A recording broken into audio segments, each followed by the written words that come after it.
భూమి ఏమైంది? అమ్మా ఆవిడొచ్చిందమ్మా. ఆవిడెవరు? అది నన్ను ఆ రోజు దుబాయ్ పంపించానని చూసింది కదా రాధిక, ఆవిడొచ్చిందమ్మా. అమ్మ భూమి, ఎక్కడున్నావు? త్వరగా రామ్మా. నీకు చాక్లెట్లు, బిస్కెట్లు, ఐస్ క్రీమ్ అన్నీ కొనిస్తాను. ముందు వెళ్ళిక్కడి నుంచి. రే, గుడ్ న్యూస్ చెప్పడం కోసం వచ్చాను శ్రీజ. ఎందుకు అలా కోప్పడుతున్నావు? ఇంతకీ మీ వదిన ఎక్కడుంది?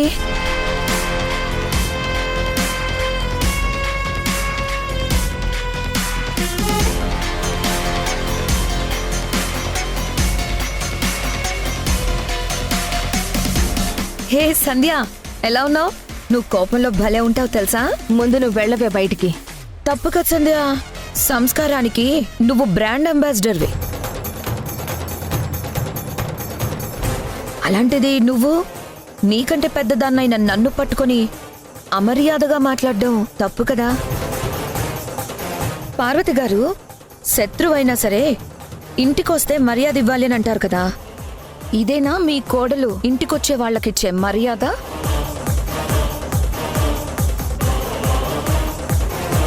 నేను ఒక శుభవార్త చెప్పడానికి వచ్చానండి. నోరు మూస్తావా? నువ్వు ఇంకొక్క క్షణం కూడా ఇక్కడ ఉండడానికి వీలేదు. బయటికి వెళ్తావా లేదా గంటేమంటావా? సంధ్య, నువ్వు ఆవేశపడుతున్నావు. నేనొచ్చింది నీ సంతోషం కోసం. నా అవసరం నీకు చాలా ఉంది. ప్రాణం పోయినా నేను నీ సహాయం అడగను. ముందిక్కడి నుంచి వెళ్ళిపో. అసలు నేను దేని గురించి వచ్చానో కూడా అది కూడా తెలుసుకోలేవా? ఆ అవసరం నాకు లేదు. నువ్వు ముందు బయటకు వెళ్ళు. నీ వయసు చూసి చెయ్యి చేసుకోకుండా ఆగిపోతున్నాను. మర్యాదగా చెప్తున్నాను, బయటికి వెళ్ళు. సంధ్య, ఆవిడేదో చెప్తానంటుంది కదమ్మా, చెప్పనివ్వు. ఏదో శుభవార్త అంటున్నావు కదమ్మా, ఏంటమ్మా అది? సంధ్య, మీ అత్తయ్య అడుగుతుంది, చెప్పమంటావా? ఇది నీ జీవితానికి సంబంధించింది. ఈ వార్త తెలిస్తే నువ్వు చాలా సంతోషపడతావు. నేను ఆల్రెడీ హ్యాపీగానే ఉన్నాను. కొత్తగా నువ్వొచ్చి నాకు సంతోషాన్ని పరిచయం చేయాల్సిన అవసరం లేదు. నీ వల్ల, నీ కూతురు వల్ల రాజేష్ గారు, వింధ్య డిస్టర్బ్ అవ్వచ్చు గాని నేను మాత్రం ఎప్పటికీ డిస్టర్బ్ అవ్వను. నువ్వు నాకేం చెప్పాల్సిన అవసరం లేదు. బయటికి వెళ్ళు. వచ్చిన దగ్గర నుంచి వెళ్ళు వెళ్ళు అంటే ఎలా అమ్మా? నేను చెప్పబోయే విషయం నీ జీవితాన్నే తారుమారు చేస్తుంది. కానీ నేనేం చెప్తున్నానో తెలుసుకోకుండా ఆవేశంగా వెళ్ళు వెళ్ళు అని అంటున్నావేంటి? ఏదో ఒకరోజు నువ్వే వచ్చి నా కాళ్ళు పట్టుకొని ఈరోజు నేను చెప్పబోయిన విషయం గురించి నన్ను అడుగుతావు. ప్రాణం పోయినా నేను నీ కాళ్ళు పట్టుకోను. ఇప్పటికే చాలా ఎక్కువ మాట్లాడావు. బయటికి వెళ్ళు. సరే, వెళ్తాను. కానీ ఒకటి గుర్తుపెట్టుకో, నా దగ్గర నీ జీవితానికి సంబంధించిన అతి పెద్ద రహస్యం ఉంది.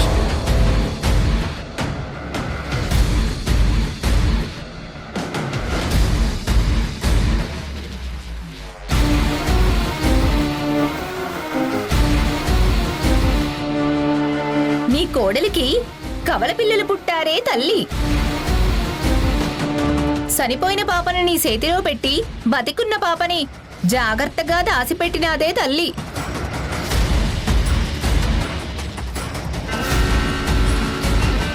ఎప్పటికైనా ఆ రహస్యాన్ని బయట పెట్టేది నేనే.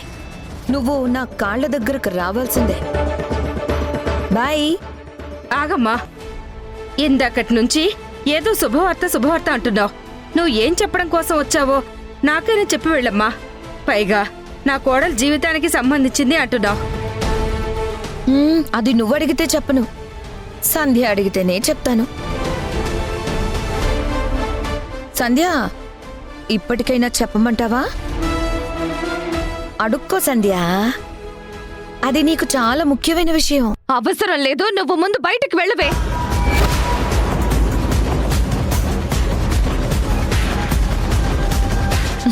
వెళ్తాను, ఖచ్చితంగా వెళ్తాను. కానీ కొన్ని రహస్యాలు ఎవరికైతే తెలియకూడదో వాళ్ళకే తెలిసాయి.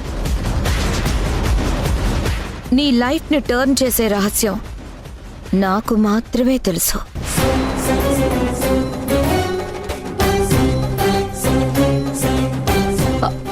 మాటలో చెప్పాలంటే నీ కడుపున పుట్టిన బిడ్డకి సంబంధించిన విషయం.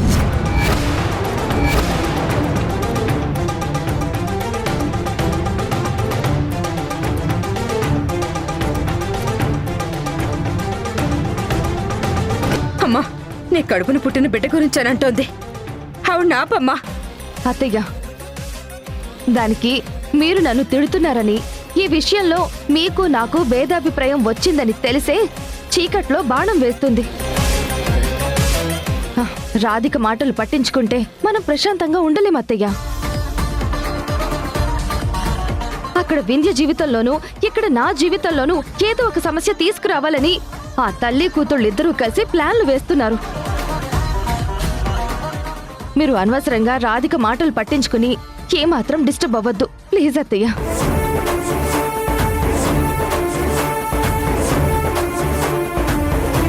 లేదు, ఏదో జరుగుతోంది. ఆవిడేదో చెప్పాలనుకుని వచ్చి చెప్పకుండా వెళ్ళిపోయింది. సంధ్య కడుపున పుట్టిన కూతురు గురించి అయ్యుంటుందా? సంధ్య చెప్పేది నిజమా? ఆవిడ చెప్పేది నిజమా? ఎవరిని నమ్మాలి? సంధ్యనా, రాధికనా? అయ్యో,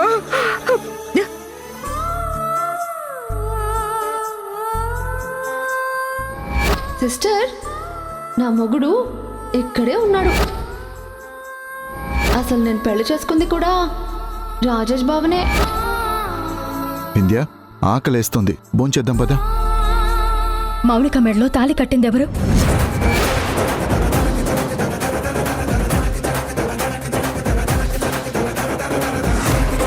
వింధ్య, ఇప్పుడు దాని గురించి ఎందుకు?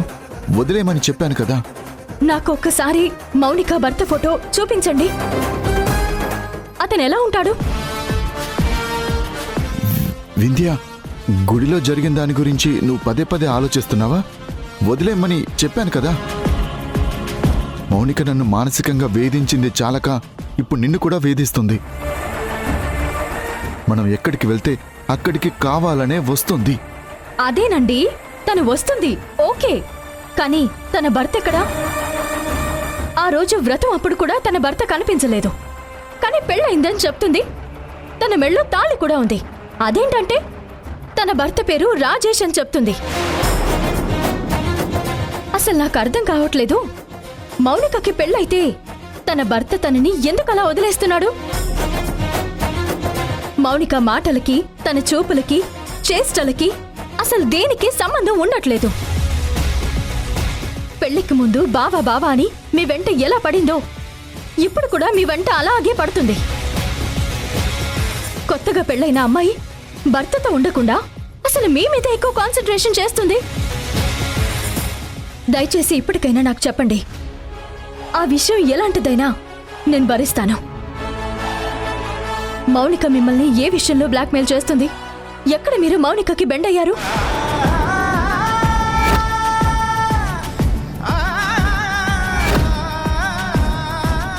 ఏంటండి, ఎప్పుడు అడిగినా సరే చలనం లేకుండా అలానే చూస్తూ ఉండిపోతారు. మౌనిక మిమ్మల్ని ఎక్కడ బెండ్ చేసింది? ఏ విషయంలో బెండ్ చేసింది? తన హస్బెండ్ కి మీకు ఏంటి సంబంధం? చెప్పండి. వింధ్య, ఆ విషయం తెలుసుకుని ఇప్పుడేం చేస్తావు? మౌనిక ఎప్పుడు మన చెడు కోరుకుంటుంది.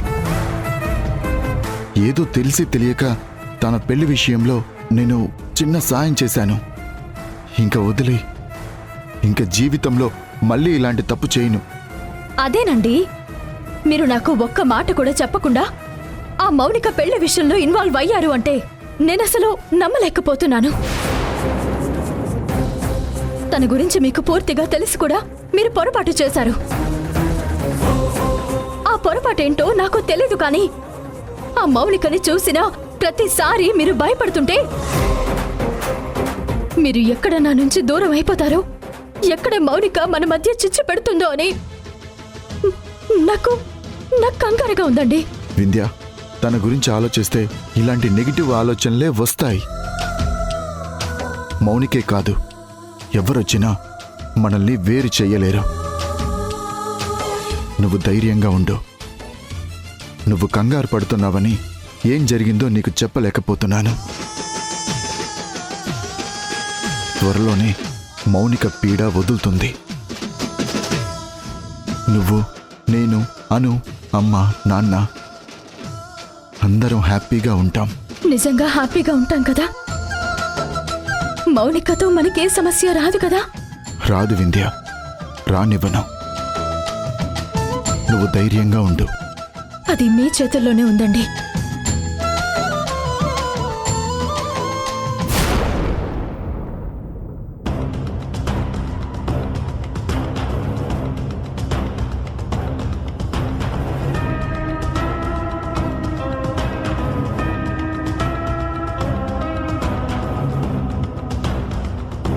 మమ్మీ, ఇంతసేపు ఎక్కడికి వెళ్ళావు?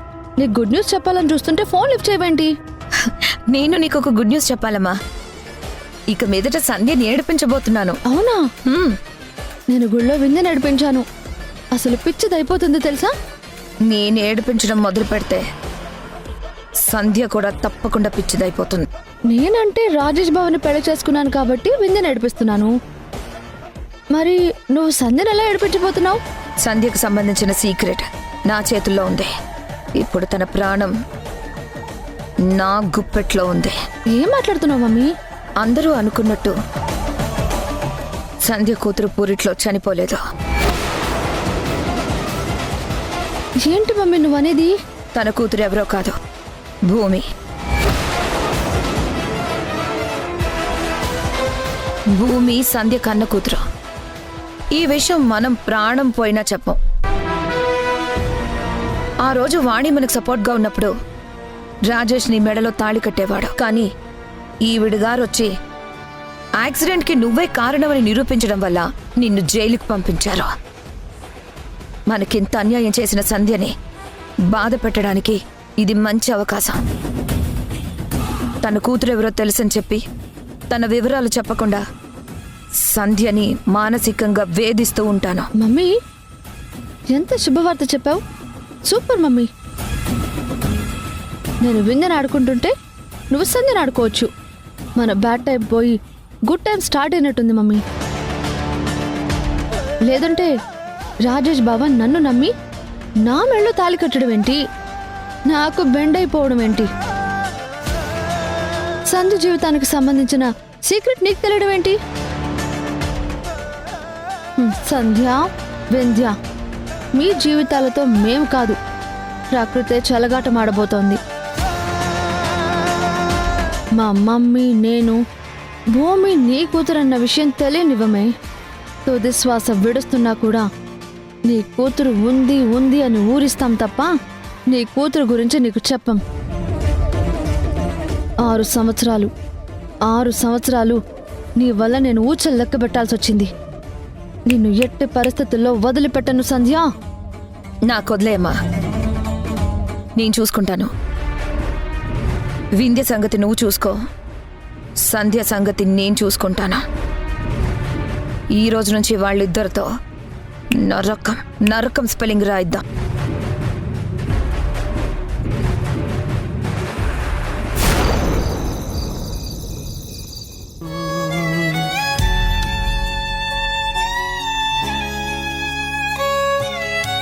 నా దగ్గర నీ జీవితానికి సంబంధించిన అతి పెద్ద రహస్యం ఉంది. అది నీకు భూమికి ఇద్దరికి సంబంధించిన విషయం. నీ కడుపును పుట్టిన బిడ్డకి సంబంధించిన విషయం.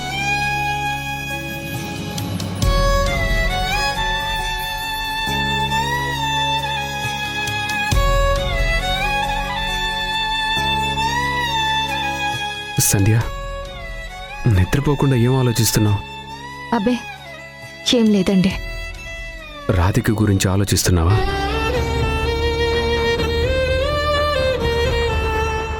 అదేదో నోటికొచ్చినట్టు వాగుతుంది. అలాంటి ఆవిడ మాటలు నువ్వు పట్టించుకుంటే ఎలా చెప్పు? అది కాదండి, ఎన్నడూ లేనిది సడన్ గా మన ఇంటికి రావడం ఏంటి? ఏవేవో పొంతన లేని మాటలు మాట్లాడడం ఏంటి? నిజంగా ఏదైనా విషయం ఉండుంటుందా?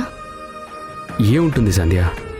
మన గురించి, మన జీవితం గురించి ఆవిడ గారికి తెలిసిన రహస్యాలు ఏముంటాయి? నేను చెప్పనా? ఆ రోజు రాజేష్ గారితో మౌనిక పెళ్లి ఆగిపోవడానికి కారణం నువ్వే.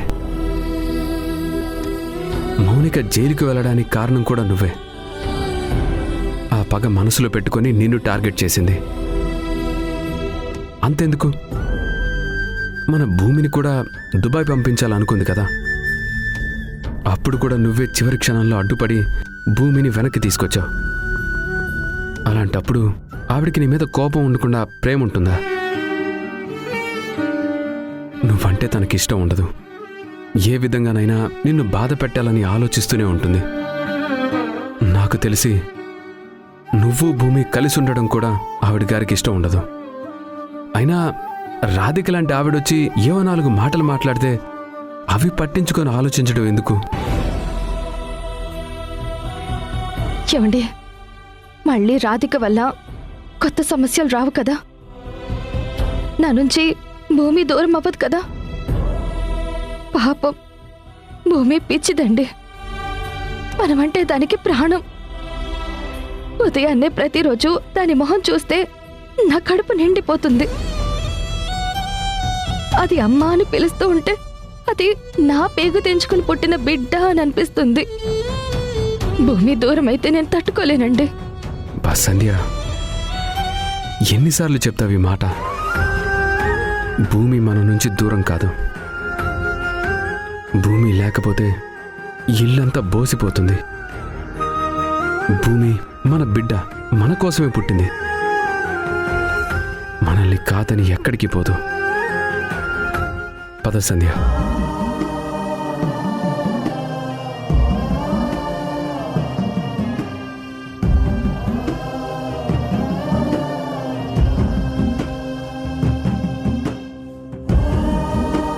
నా బంగారు తల్లి. నీకు ఇలాంటి పొడుపు కథలు చాలా చెప్తాను, సరేనా? ఏ భూమి,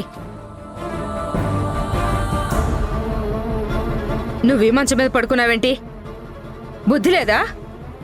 వెళ్ళి కింద పడక. అమ్మకు అనుమానం రాకుండా ఉండాలని అమ్మ పడుకుండే వరకు రోజు ఇలాగే పడుకుంటున్నాను. అనుమానం లేదు, గినుమానం లేదు. సంధ్య ఎప్పుడో పడుకుంది. వెళ్ళి నేల మీద పడుకో. అలాగే అమ్మగారు.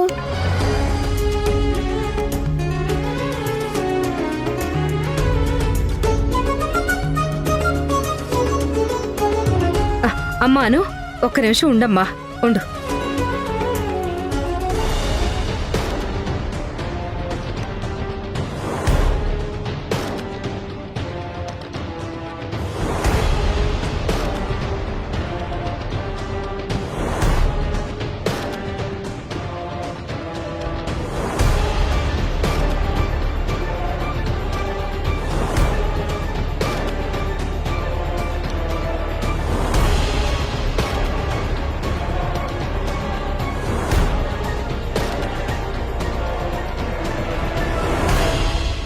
నానమ్మ, పొడుపు కథలేం చెప్పొద్దు గాని ఉదయం వచ్చిందే రాధిక, ఆవిడకి మనకి గొడవేంటి?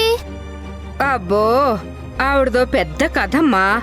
అదొక్క మాటలో ఒక్క రోజులో చెప్పేది కాదు. నువ్వు పడుకో తల్లి, పడుకో.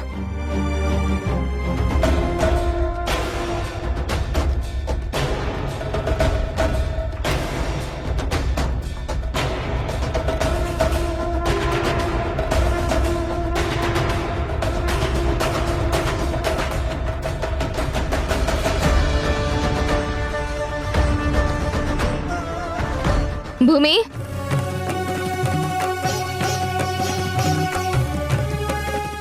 నువ్వు నేలపైన పడుకున్నావేంటి? అత్తయ్య, ఏంటిది? మీరేనా ఈ పని చేసింది? అను, నువ్వు రోజు పైన పడుకుంటే భూమి నేలపైన పడుకుంటుందా? అది అయ్యో లేదమ్మా. పైన పడుకుంటే నాకు నిద్ర రావట్లేదు, అందుకే కింద పడుకున్నాను. భూమి, నువ్వు అబద్ధం చెప్తున్నావు. నిజం చెప్పు. నిజమే అమ్మా. నువ్వు రోజు పైన పడుకుంటున్నావా, కింద పడుకుంటున్నావా? ఆశ్రమంలో అలవాటు కాబట్టి నేలపైన పడుకుంటున్నాను. ఇందులో నాన్నమ్మది కానీ అనుది కానీ ఏమీ తప్పులేదమ్మా. నాకు ఇలాగే అలవాటు. మరి నా గదిలో పడుకున్నప్పుడు మంచం మీద పడుకుంటావు కదా, అప్పుడెలా నిద్ర పట్టింది? ఈ మంచం మీద పడుకుంటే మాత్రం నీకు నిద్ర పట్టట్లేదా? ఇంత అందంగా అబద్ధం చెప్పడం నువ్వెప్పుడు నేర్చుకున్నావు? అయ్యో అబద్ధం కాదమ్మా. భూమి, నాకు తెలిసి ఇక్కడ ఏం జరుగుతుందో. ఈ పని ఎవరు చేశారో కూడా నేను ఊహించగలను. అను, నీతో పాటు పడుకోవాల్సిన భూమి అలా నేలపైన పడుకుంటూ ఉంటే కనీసం నువ్వు నా దగ్గరకొచ్చి ఒక మాట అయినా చెప్పాలి కదా. తను నీకు సిస్టర్ లాంటిది, ఒక ఫ్రెండ్ లాంటిది. మీ ఇద్దరూ పక్క పక్కనే ఉండాలి, కానీ నువ్వొక చోట తనొక చోట పడుకోవడం ఏంటి? నువ్వు భూమి గురించి ఆలోచించకుండా పడుకోవడం ఎంత తప్పు? ఇందులో నా తప్పేం లేదు. భూమి వెళ్ళి పడుకుంది, అది తన ఇష్టం. అయినా నా పక్కన ఇంకొకరు పడుకుంటే నాకు నిద్ర పట్టదు. నేను ఇలానే పడుకుంటాను. ఏంటమ్మా ఈ టైంలో చిన్నపిల్లని అలా కళ్ళు పెద్దవి చేసి భయపెడుతున్నావేంటి? పెద్దింటి అమ్మాయికి మంచం మీద పడుకోవటం అలవాటు, దానికి నేల మీద పడుకోవటం అలవాటు. దీంట్లో చర్చ ఏముంది? వదిలే అమ్మా, నువ్వు వెళ్ళి పడుకో. భూమి, పైన పడుకో. భూమి పైన పడుకుంటే నేనెక్కడ పడుకోవాలి? నువ్వు నేల మీద పడుకో.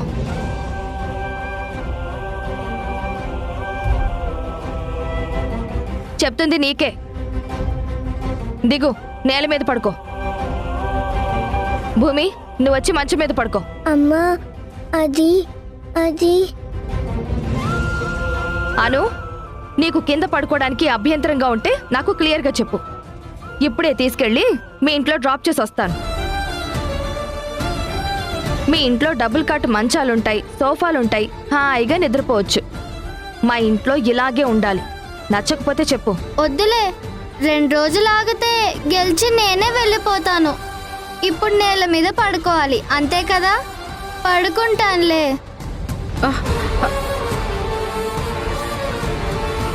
భూమి, వచ్చి పడుకో. ఇప్పటికే నువ్వు చేసిన రచ్చ వల్ల ఇంట్లో గొడవ కూడా అవుతుంది. ఇంకా ఎందుకు బావా నానుస్తావు? నా మెళ్ళో తాళి కట్టానని చెప్పేయచ్చు కదా బావా. ఇప్పటికే నీ విషయంలో వింధ్యని చాలా మోసం చేస్తున్నాను. ఊరికే ఫోన్ చేసి నన్ను విసిగించొద్దు. నేను నిన్ను విసిగించను, కానీ ఐ లవ్ యూ చెప్పు. జోక్ చేస్తున్నావా? నువ్వు చెప్తావా ఇంటికి రానా? I love you. ఏమండి,